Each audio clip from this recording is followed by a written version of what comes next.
está recebendo a linha de combustível, né, que vem da bomba. É controlada pela massa controlada através da ECU, ou seja, ela trabalha recebendo um 12 volts. Pode estar solto dessa forma, olha aí.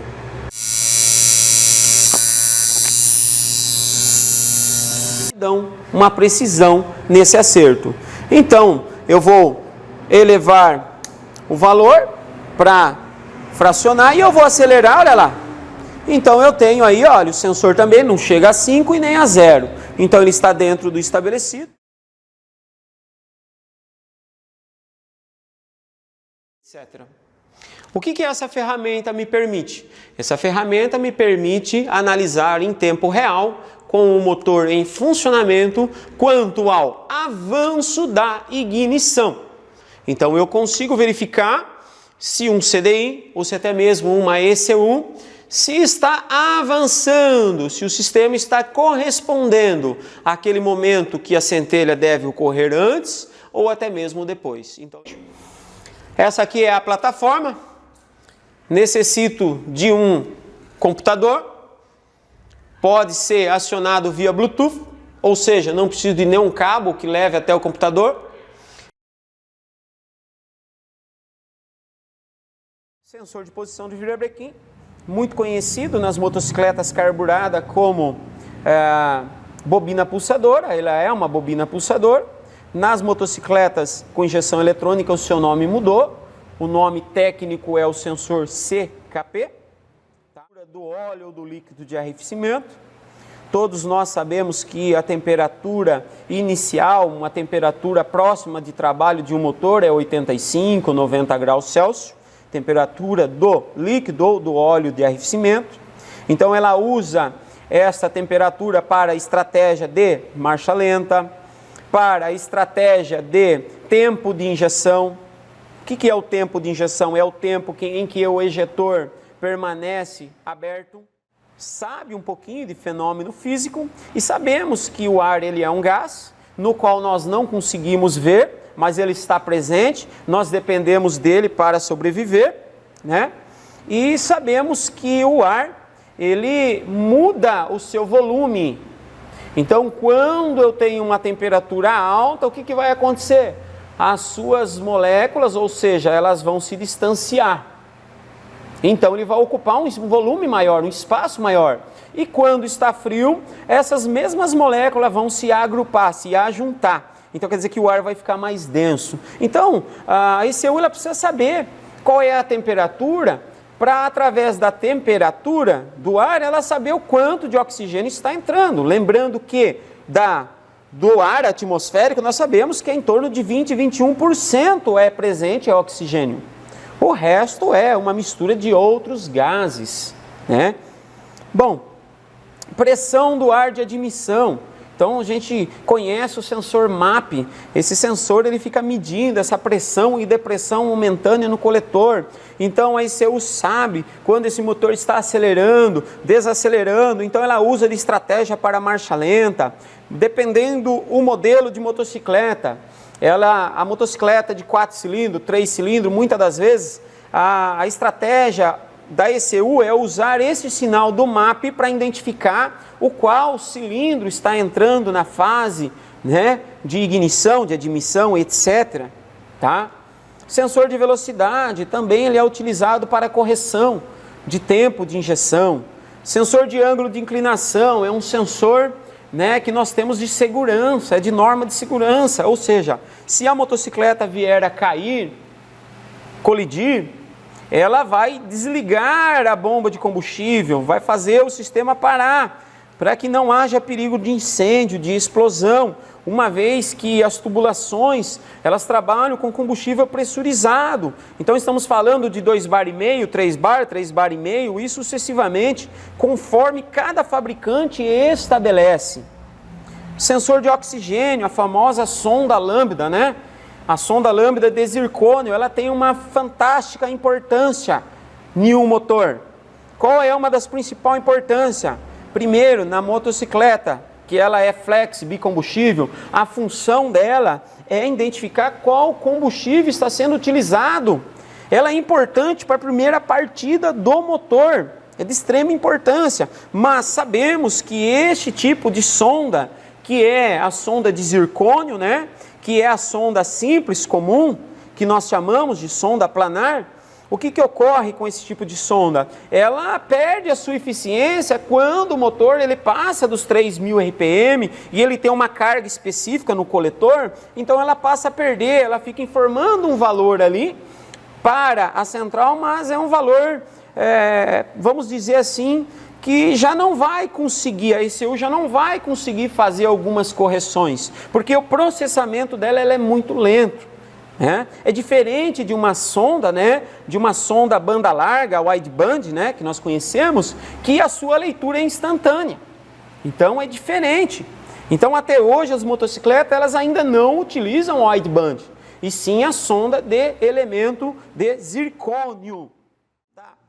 O processador, o que ele vai fazer? Mediante as informações que ele recebeu, ele vai consultar lá em cima, olha aí, ó, o programa. Que programa é esse? É o programa matriz, o programa residente, no qual o fabricante, ele arquitetou, ele colocou lá todas as formas para que esta ECU gerencie o funcionamento.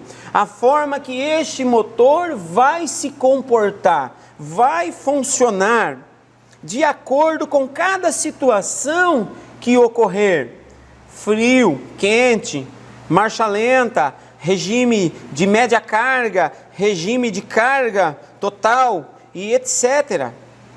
Né?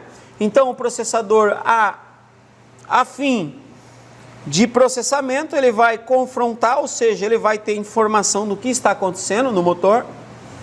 Ele vai pegar essas informações, vai consultar o programa que já está estabelecido. Este programa é aquele programa que nós não conseguimos alterar, somente com um programador específico para fazer a alteração, tá? Deste programa, que é o programa que o fabricante arquitetou, que o fabricante construiu, mediante as informações que ele tem em mãos e mediante as informações do programa residente, ele vai chegar em um certo conceito. Como assim um certo conceito, professor? Simples. Olha, ligou a chave, 5 volts, alimentou cada sensor. A hora que dá o start de partida, ouve o sinal do sensor CMP, do sensor CKP. Significa que este motor ele está funcionando, ele está entrando em funcionamento. Aí o processador, o que ele faz? O programa informa, olha, então nós temos centelha. Se nós temos centelha, nós precisamos de colocar o quê? Combustível, né? Então aí o processador vai lá e vai fazer com que os atuadores, olha aqui essa lista do lado, com que os atuadores venham trabalhar. Quem são os atuadores? Bico ejetores, bobina de ignição, bomba, solenoides, uma série de componentes que vão trabalhar. Por isso que nós chamamos eles de escravo, de atuadores. E de que forma eles vão trabalhar? Simples, um atuador, ele recebe 12 volts pós-chave por uma outra linha diferente. Como é que então uma central, uma ECU faz um atuador trabalhar? Simples, ela faz o seu chaveamento como dito já. Então ela faz o atracamento, o chaveamento, ela faz a massa, ela faz o negativo, o aterramento, né? É óbvio, se é uma bomba de combustível, ela vai fazer um aterramento ali o tempo que o motor estiver ligado. Se é um eletroejetor, então é um aterramento pulsado, controlado. Quem que vai determinar o tempo de abertura do eletroejetor, que nós chamamos de TI? É o quanto ela vai segurar esse eletroejetor aberto e por quanto tempo. Uma bobina de ignição. Então sabemos que uma bobina, ela tem a finalidade de transformar uma corrente de baixa tensão em alta tensão, é um amplificador, assim nós conhecemos, né? E como é que ele funciona? Ele manda um pulso negativo para que esta venha a produzir a centelha. E é desta forma que funciona, tá? Mas espera lá, professor, uma central, Então, quando nós estamos falando de uma ECU, ela vai fazer a massa, e nós sabemos que uma bobina é um fechamento de um circuito elétrico. Apesar de em uma bobina nós termos dois circuitos, o primário e o secundário, mesmo no primário já há um aumento de tensão. Pois é, então, uma é central, ela consegue comportar, dependendo da central, até 400 volts. Então é por isso que ela não queima. Então é mais ou menos assim que a central funciona. Mas então, quando eu tenho um defeito, como é que ocorre isso aí? É simples. Quando nós ligamos a chave da motocicleta, 12 volts entra, pós-chave, vai para o setor de conversão, rapidamente, quando a luz da injeção ela acende, é por cerca de 3 segundos, todos os sensores presentes, né, na motocicleta, eles fazem uma ordem de chamada, ou seja, ela confere cada sensor. De que forma ela confere cada sensor? Se o sensor recebeu 5 volts, esse sensor jamais pode devolver o mesmo valor específico de 5 ou nada, ou 0 volts. Se um sensor enviar os mesmos 5 volts ou 0 volts para a ECU, o processador automaticamente vai lá e vai confrontar com o programa matriz e vai lá, fez a chamada. Olha, sensor de temperatura do óleo do motor, o EOT, não veio, não está presente. O que eu faço? O processador vai lá e consulta o programa. Aí o programa fala, olha, nós temos aqui um banco de dados, então nós vamos conseguir trabalhar sem a informação desse sensor de temperatura do óleo. É óbvio que muitas vezes o motor ele vai apresentar alguma falha, alguma dificuldade na partida, mas a motocicleta ainda vai funcionar. Mas e aí? Como é que vai proceder? Simples, ele vai utilizar aquilo, porque a ECU, senhores, quando nós substituímos, por exemplo, um combustível em uma moto flex, conforme nós começamos a andar com essa motocicleta, a ECU ela começa a fazer um aprendizado, né? Então ela faz um aprendizado e ela vai registrando, tudo aquilo vai ficando gravado. Então, como é que ela faz para trabalhar sem a informação de um sensor EOT, por exemplo? Então ela vai usar aquilo que ela já tem, o aprendizado que ela teve, informações, né? Mas aí ela vai funcionar. Mas e se fosse um sensor CKP? O sensor CKP é o responsável pela centelha. Aí é um sensor que ele, infelizmente, se der algum problema, algum defeito nesse sensor, o sistema não pode funcionar. É diferente. Não tem como, ele era muito importante, né? Nessa grande empresa que nós chamamos de ECU.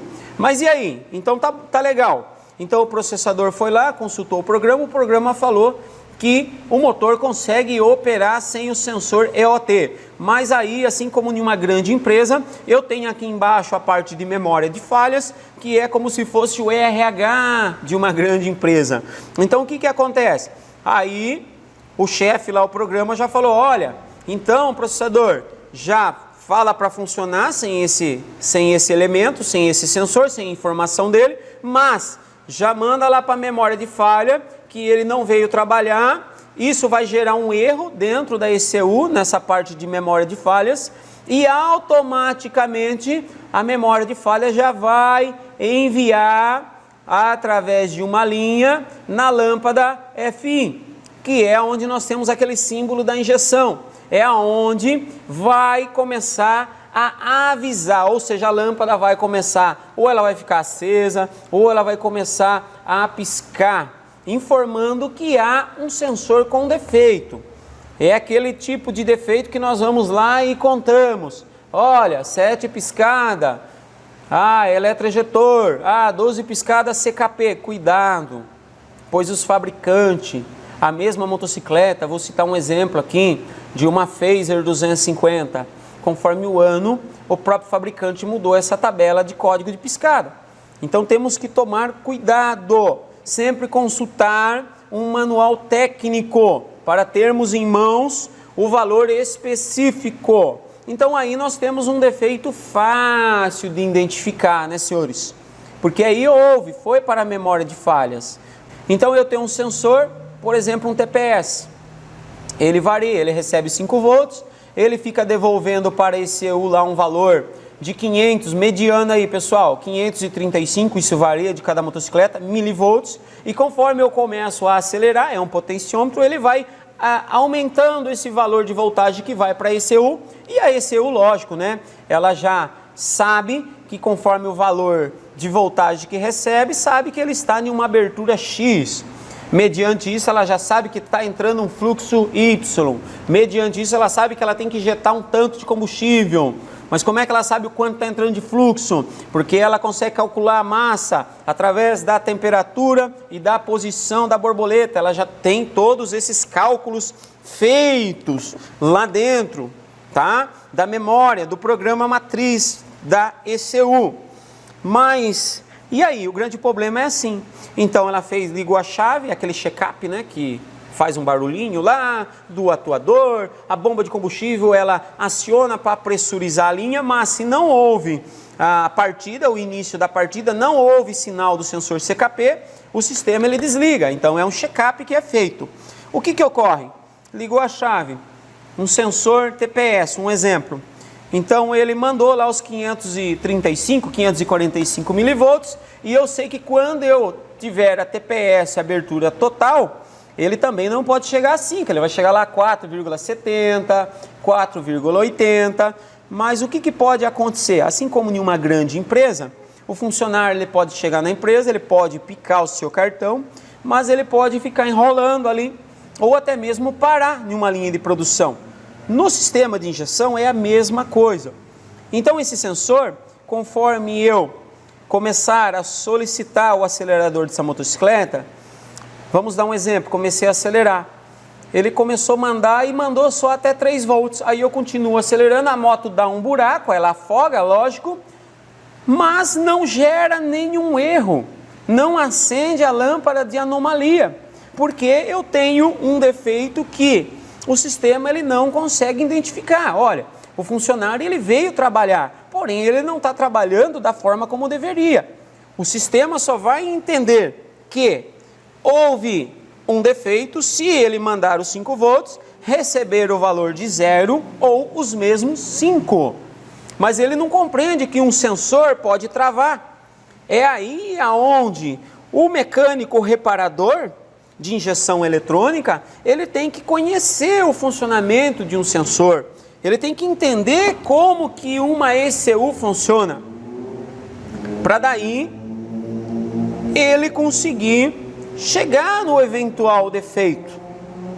Então a ECU ela funciona desta forma, é muito simples, tá? E aí eu também tenho o data cable. O que é o data cable? O data cable é um cabo aonde eu consigo logar, né, comunicar com a ECU através de scanner ou através de alguns jumper manual, alguns modelos que permite e resetar essa memória de falhas, né? Todas as vezes que a motocicleta vem para um reparo dentro da oficina, é necessário que o reparador ele faça o reset da ECU, se ele, é óbvio, né, tiver pleno conhecimento e se essa motocicleta permitir esse reset. É muito importante para que se apague todos os erros e reinicie a central. E quando reinicia a central, se a motocicleta for flex, sempre deve ser feito a reinicialização dela na gasolina, não no etanol, álcool etanol, ok? É muito importante.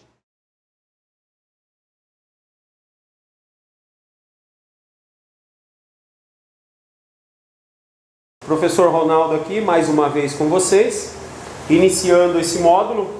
Esse módulo nós vamos estar falando sobre a aplicação da lei de Ohms na elétrica e na injeção eletrônica de motocicletas. É um item de muita importância para os senhores reparadores de injeção eletrônica e eu estou aqui com o instrutor Gustavo e o instrutor Gustavo ele vai passar vários exemplos para os senhores passo a passo, para que depois os senhores possam exercitar, ou seja, realizar vários exemplos para que se assimilem de uma forma mais completa.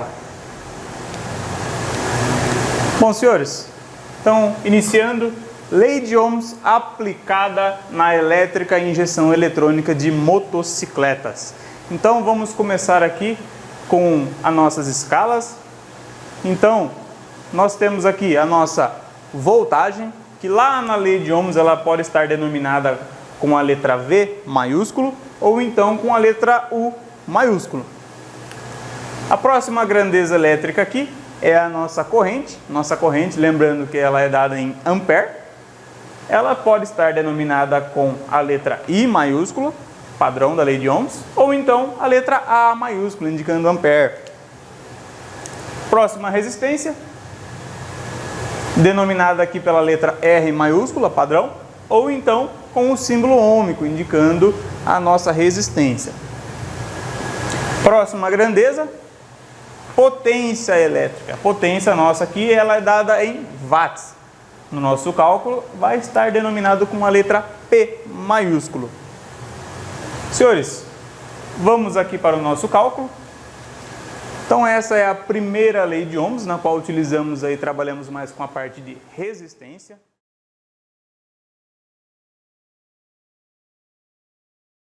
Farol, lanterna e painel de instrumentos, ok? Para proceder então o teste, multímetro já se encontra na escala de 200 AC, corrente alternada. A ponta de prova do multímetro, olha aí, eu vou colocar na conexão verde, eu vou pegar a própria massa dele aqui, olha aí, própria massa. Eu vou conectar diretamente ele, vou procurar uma posição. Conectei ele direto no massa, o preto do multímetro, que é o negativo, a massa. Na sequência, eu vou realizar o teste agora, eu tenho as outras duas fases. Então eu tenho o fio branco, parte de carga de bateria. Eu vou iniciar o teste com ele. Sabemos que o gerador não produz corrente elétrica a partir de nada. Já estudamos, já conhecemos os princípios, físicos, já conhecemos as grandezas elétricas e precisamos de um movimento mecânico para que o ímã, ou seja, o rotor, o magneto, gire em torno das bobinas de fio de cobre esmaltada e venha a induzir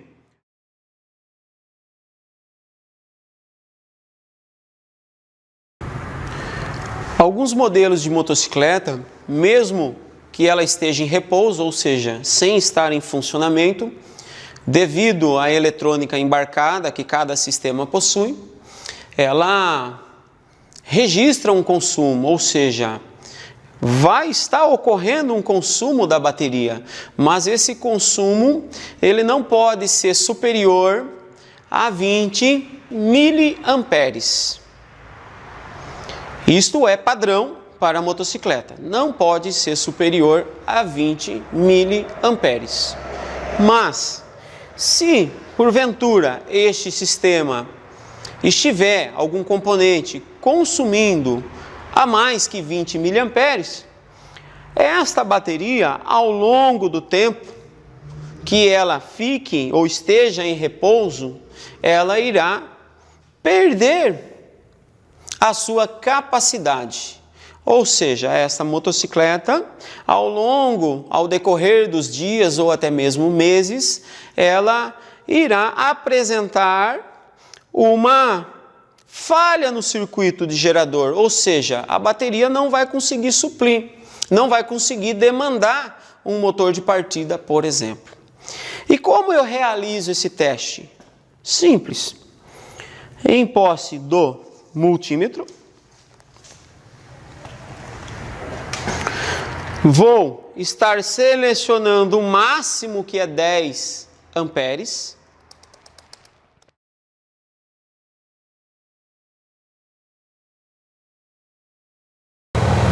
Após conferirmos e realizarmos os testes estático e dinâmico no gerador, agora eu vou realizar o teste de corrente, ou seja, eu vou verificar quanto de corrente. Bom, se nós lembrarmos das grandezas, lembramos de tensão, foi o que nós aferimos agora há pouco. Agora vamos aferir a corrente. E o que é a corrente? É a intensidade, o quanto esse gerador produz em amperes. É dada na unidade em ampere, que nós já estudamos nos tópicos anteriores. Bom, para realizar esse teste, eu vou usar um alicate amperímetro. Eu poderia usar um multímetro, mas o meu multímetro ele é limitado em 10 amperes.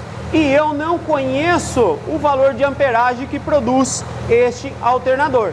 Então, eu vou usar esta ferramenta. Vou selecionar 40 amperes.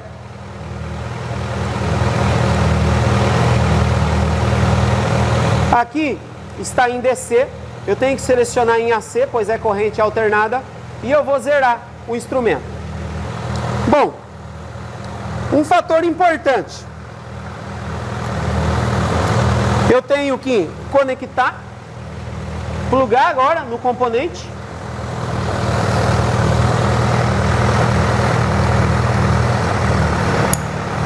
Pluguei no regulador retificador de voltagem. E agora, para mim realizar o teste, como é que essa ferramenta funciona? Bom, é um alicate, eu clipo ela em torno de um fio por vez. E o que acontece? Ela consegue pegar o campo eletromagnético do fio, ou seja, através do campo eletromagnético gerado pelos elétrons, eu consigo fazer a medição. Olha, em marcha lenta, eu já estou tendo um valor aqui de 11 a 12 amperes. Se eu, por uma ignorância, ou até mesmo por um erro, utilizasse o meu multímetro, que é limitado a 10 amperes, no meu caso aqui, eu iria queimar este componente. Porque aqui eu tenho uma corrente elétrica, ou seja, uma amperagem alta passando nesta fase. E sucessivamente, eu vou alternar entre as outras fases. Então, eu tenho aqui de 11 a 12. Agora, vamos fazer o valor de leitura da fase do meio. 11, 12. Vou selecionar mais uma vez o multímetro. Vou utilizar ou com garra jacaré na sua ponta de prova. Fica mais fácil.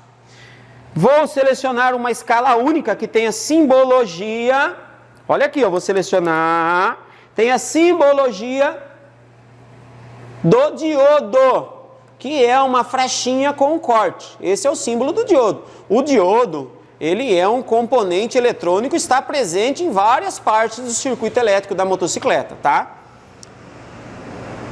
O diodo. Está na escala de diodo, para realizar o teste no regulador retificador.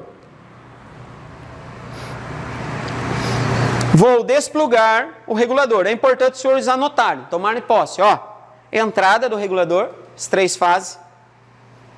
E a saída do regulador, 2 fases, um positivo e um negativo. Olha, o negativo é desse lado e o positivo é desse. É assim. Se eu pegar essa peça na mão, o cliente trouxe para mim no balcão, para mim aferir ela, eu consigo? Consegue. Se eu conheço como funciona o multímetro, nós já estudamos o multímetro. E se eu compreendo como funciona um regulador retificador, para mim não tem problema nenhum em coloração de fio. Mas, para intuito de ensinamento e aprendizado, é importante nós compreender o qual é a entrada e o qual é a saída. O qual vai para a bateria, o qual é massa. Para continuar o teste, eu vou desconectar.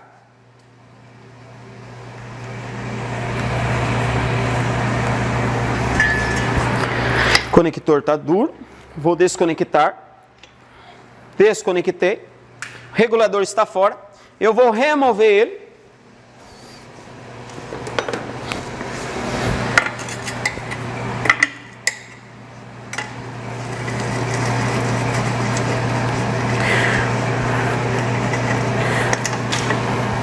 Vamos remover o regulador.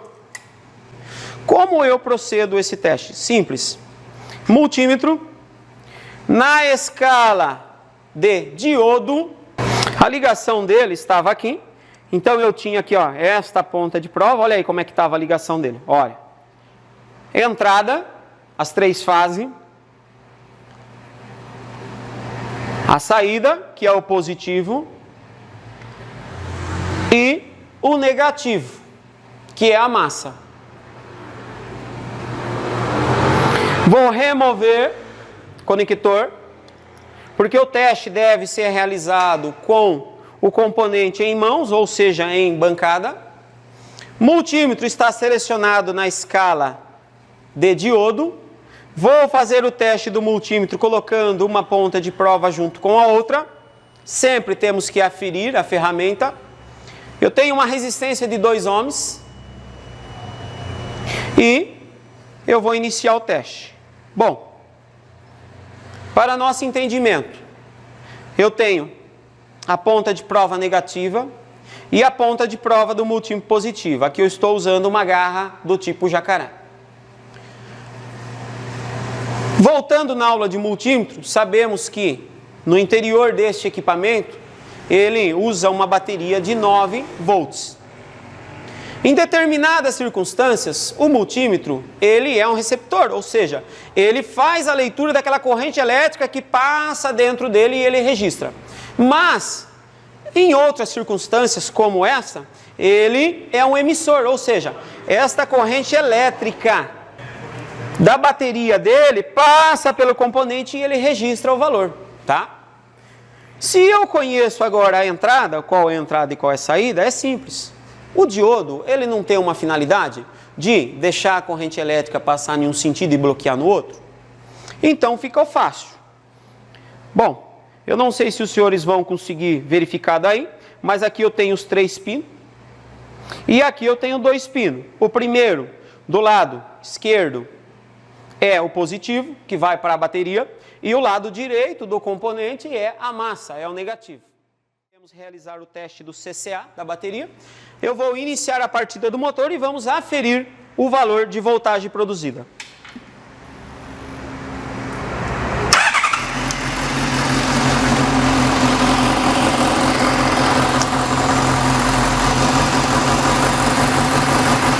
Olha aí. O motor em regime de marcha lenta, eu já tenho 14 volts sendo gerado aqui na bateria. O que isso significa? Que o sistema está gerando o suficiente para que todos os componentes eletrônicos e elétricos e seus periféricos funcionem e não está usando nada na bateria, ainda está mantendo uma tensão de 14 volts na bateria. Eu vou elevar a rotação deste motor para analisarmos o valor.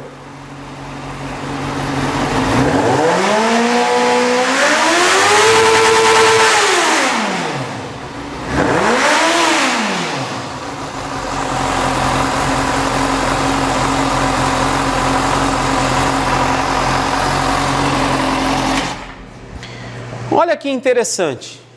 Então, com o motor funcionando, indiferente da rotação que eu elevei este motor em regime de RPM, ele manteve ali os seus 14,20 volts. Por quê? Porque o regulador, ele se comporta de forma diferente, conforme aquele valor de tensão que chega até nele.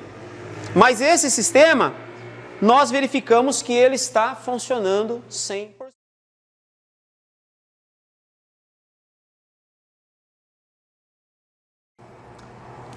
Aqui eu tenho os fios que saem, um é massa, né? E o outro é o que sobe com a voltagem. Isso vocês viram já no sistema em funcionamento. Esse sistema ele é bem simples porque ele consiste em uma entrada e uma saída. O que eu tenho que me atentar? Eu não tenho 12 bobinas? Cada bobina dessa aqui, ela tem uma orientação, ou seja, existe um sentido de enrolamento de cada bobina dessa. E existe um número de voltas que chamamos de espiras. Então eu vou ter que mapear da seguinte forma, só que eu tenho que lembrar que eu vou fazer o processo inverso do rebobinamento. Então até o sentido que eu desmontar vai ter que ser inverso. Então o que eu vou fazer no momento? Vou pegar um alicatinho de corte e eu tenho os dois inícios aqui, ó, do fio. Eu não sei qual que inicia e qual que termina. Vou cortar aqui, ó. Vou cortar o outro lado, ó. Cortei. Vou pegar uma chavinha. Aderiu, ó. Tá muito quente aqui, ele demora um pouquinho. Olha aí, o estanho aderiu. E o que eu vou fazer agora, ó? Só vou tirar o fio aqui, ó. Eu não tenho que iniciar nesse aqui, senhores. Não tenho que iniciar nesse aqui. Então eu vou soldar já neste conector. Olha aí, ó. Deste lado, olhando de frente para o estator. Vou iniciar deste agora para cá. E aí eu vou estanhar ele aqui, ó. Como eu já coloquei uma quantidade legal de estanho, então agora eu vou derreter. Você está conseguindo focar aí? E eu vou iniciar nesta bobina. E está falando que o sentido é anti-horário.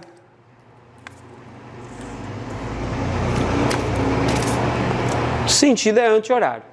Então esse aqui é anti-horário, olha aí, estiquei bem o fio. Agora o que vai acontecer? Ó, vou tentar aproximar aqui. E eu tenho que usar o polegar, indicador, ó. Olha aí, travei com o dedo lá atrás, ó. A primeira fiadinha, ó, é a mais difícil, olha aí, ó. E eu tenho que vir com uma certa tensão no fio e puxando para que cada uma fique próxima da outra. Ficou um pouquinho distante, ó, pego com o dedo, olha aí, ó. Não posso colocar a chave de fenda aqui, senão eu vou remover o verniz. E o que vai acontecer? Aí as outras fiadas vai ficar fora. Então, olha aí, eu subi uma fiada, ó. Quantas eu tenho nesse, ó? 1, 2, 3, 4, 5, 6, 7, 8, 9. Posso considerar 10. O fio saindo aqui.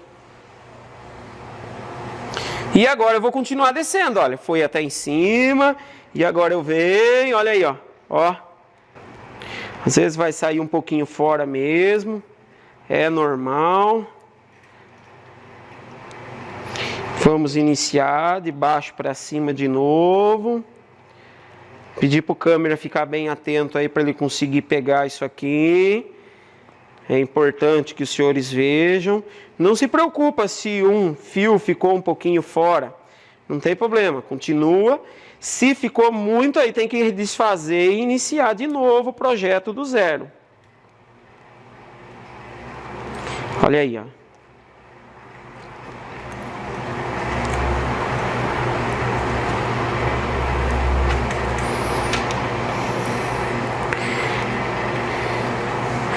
Eu não estou contando, senhores.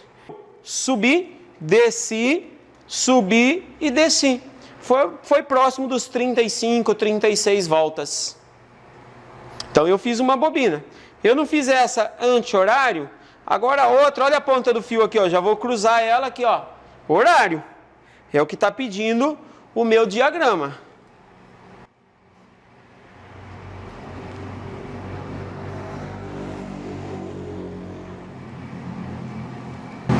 Então, na sequência eu vou. A minha orientação é sempre frente, tá?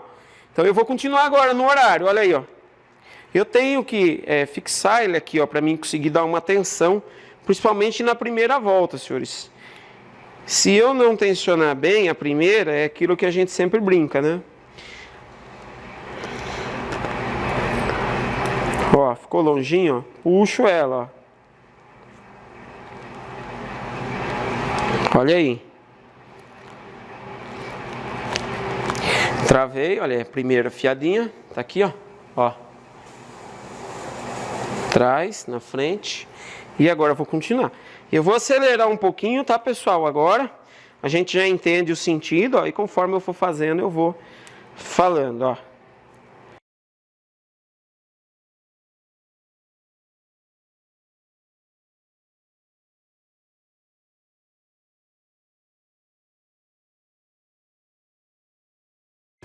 Vamos fazer a aferição de todos os sensores. Estamos utilizando um mocap, um motor que funciona em cavalete. Este é melhor para podermos visualizar ó, a TBI, eletroinjetor, todos os sensores, bobina, sonda, então nós temos eles aqui bem mais prático. É de uma CG 150 neste caso. O próximo nós vamos passar para uma 600 cilindrada, para nós analisarmos e entendermos que o funcionamento vai ser o mesmo. Porém, alguns sensores eles mudam um pouco, mas o funcionamento é sempre o mesmo. Bom, na sequência vamos iniciar pela medição dos sensores. O primeiro sensor que nós vamos identificar é os sensores do conjunto híbrido. Conjunto híbrido está localizado aqui, ó, tem o sensor híbrido, aqui fica bem mais nítido para os senhores verificar na motocicleta, então eu tenho o híbrido. Para mim fazer o trabalho com o híbrido, eu vou utilizar as ferramentas, as agulhas, ferramentas já conhecidas por vocês. Na sequência, eu vou precisar de um multímetro. Primeiro eu vou colocar as agulhas. Então as ferramentas que nós vamos usar para fazer o teste é as agulhas e o multímetro. Então eu vou fazer a conexão da agulha, a chave da motocicleta está desligada. Vou remover o conector, olha aí, conector removido. Na sequência eu vou fazer a conexão, vou espetar as agulhas. Primeiro pino, olha aí, primeira agulha.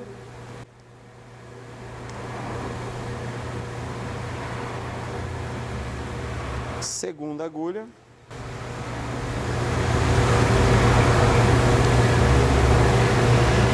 Então eu não posso cortar fio, não posso descascar os fios.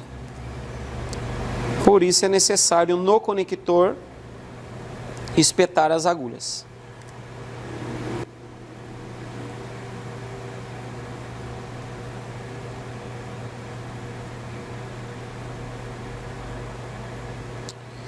Tem a comunicação já com todos. Olha aí. Já está do meu lado aqui. Vou conectar no sensor. Lembrando que este sensor híbrido ele é composto por 3 sensores, sendo 5 volts pós-ECU. ECU alimenta esta unidade com 5 volts. Esta unidade também possui um aterramento, uma massa, e eu tenho 3 sensores. Sensor número 1, sensor IAT, mede a temperatura do ar admitido na admissão. Segundo sensor, sensor TPS. Esse sensor ele informa ao quanto está abrindo a borboleta, tá? A abertura. E o sensor MAP, que tem a finalidade de medir pressão e depressão no coletor de admissão e informar o valor de pressão atmosférica local. Então são 3 sensores de suma importância, muito importante. Para mim fazer os testes, primeiro eu vou ligar o motor. Vamos verificar quanto é o funcionamento do motor. O motor está operando 100%. Ok, normal. Vou desligar o motor.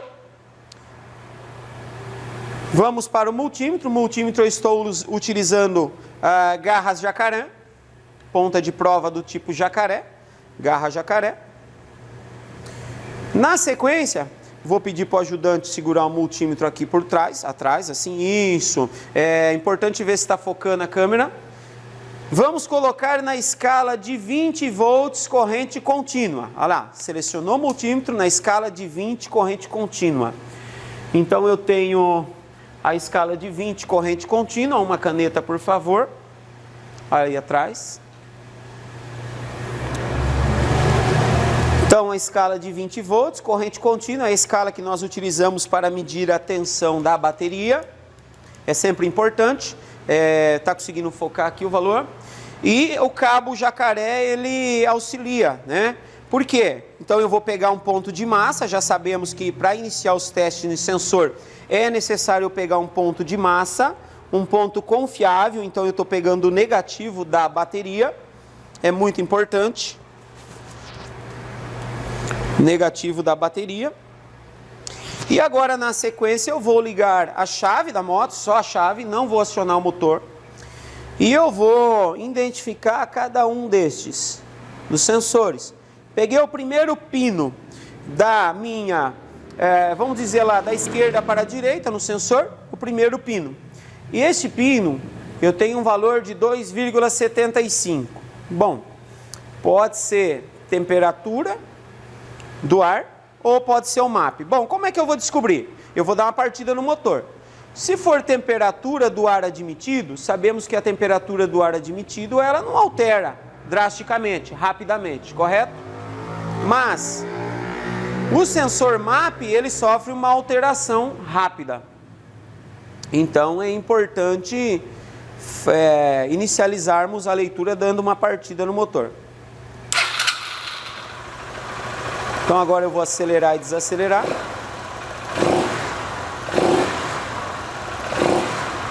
Aqui perdeu um pouco o sinal. Bom, já identificamos que este sensor, ele não é o MAP, é o sensor de temperatura do ar, ok? Então vamos para o segundo. Então no segundo, nós temos um valor de 5 volts. Então se eu tenho 5 volts, significa que este então é a alimentação do conjunto híbrido. Então é os 5 volts que a ECU envia. Vou desligar a chave da moto. Chave desligada, nada mais acontece. Chave ligada, 5 volts, a ECU alimentou o sensor. Vamos para o terceiro pino. Está aqui. Mudei a ponta. Eu não tenho nada no terceiro. E aí? Tá, não tenho valor nenhum, ele pode ser a massa. Como é que eu vou descobrir se ele é a massa? Então eu vou voltar naquele que eu tinha 5 volts. E eu vou pegar a massa que estava no negativo da bateria e vou conectar nele. Olha aí.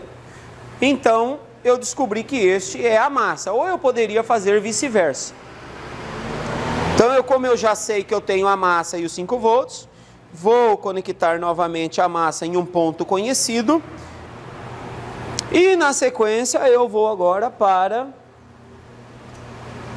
o quarto pino. Bom, aqui já vimos que temos um valor baixo. Então vamos fracionar, vamos derrubar o valor na escala. Olha o que aconteceu, 543 milivolts. Então nós já sabemos aqui que nós estamos falando que é o sensor TPS. Que ele sempre vai trabalhar dessa forma. Olha aí, vai começar a acelerar devagarzinho. Olha aí. E a tensão vai aumentando, olha aí. Sensor TPS. Não pode ter 0 volts e nem 5 volts. É assim que funciona o TPS. Como é que funciona a calibração dele? A calibração dele, então, eu tenho lá na borboleta. Os senhores já conhecem.